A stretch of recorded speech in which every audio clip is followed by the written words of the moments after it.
Welcome into the Friday Refresh, brought to you by Howell Wealth Management. Financial security is something many of us strive to achieve in our lives, and whether you're concerned for your own financial needs or those of your family or your business, Greg Howell can help you with a plan to get on the road to financial security. Contact Greg Howell today at 931-638-1576, or you can email him at gregory.a.howell@nm.com. Of course, we want to also give a huge shout out to all those who donated to St. Jude through the second annual Staying Alive Disco Dodgeball Tournament. We raised close to $4,000, which far exceeded our expectations. Thank you. The year is 2123. As one looks around, they see some familiar things. There are trees. There are vehicles of some sort. There will be families. There will be churches. There will be schools. But a lot of things will have changed.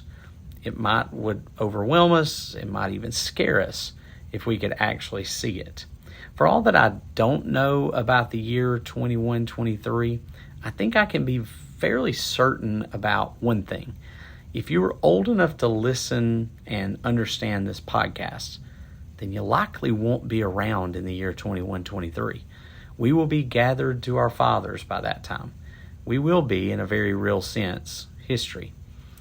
I saw a post the other day on Facebook that probably made me reflect about as much as any I've ever seen.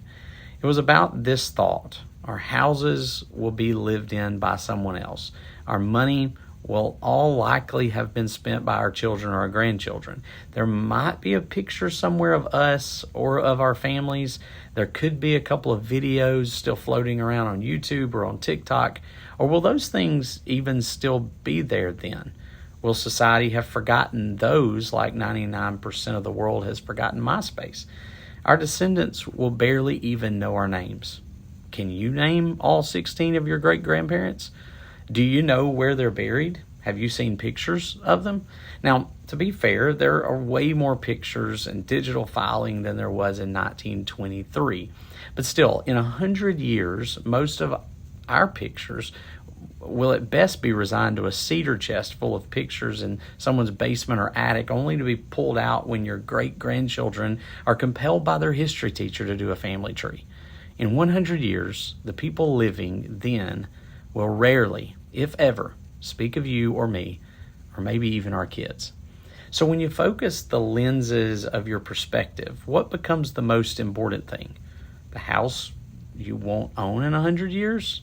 The pictures you took that will fade with time? The car that will most likely be resigned to a junkyard? The most important things in your life are the people living around you right now, not the people in 100 years. Not the stuff, not the ladder of success. In 100 years, the most successful and rich people in the world right now will be the same place that the poorest man on the planet is. So here's the point. Don't sacrifice relationships for success. Don't spend time only for money. The legacy is your family. The legacy is your friends. Because the one thing that will be around in 100 years is the spirit you leave behind in others.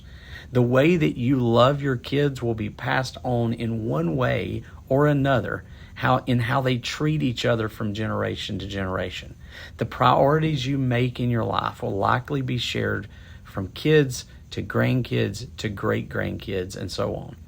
The work ethic, the attitude, the conflict resolution skills, the character, all the traits that can be handed down and have a huge impact generation to generation. In the year 2123, what spirit or personal character will be present in your great-grandchildren because of how you treated your family?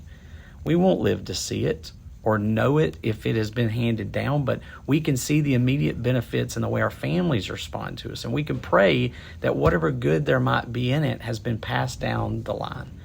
So what do we need to spend a little more time on today? Who do we need to spend a little more time with?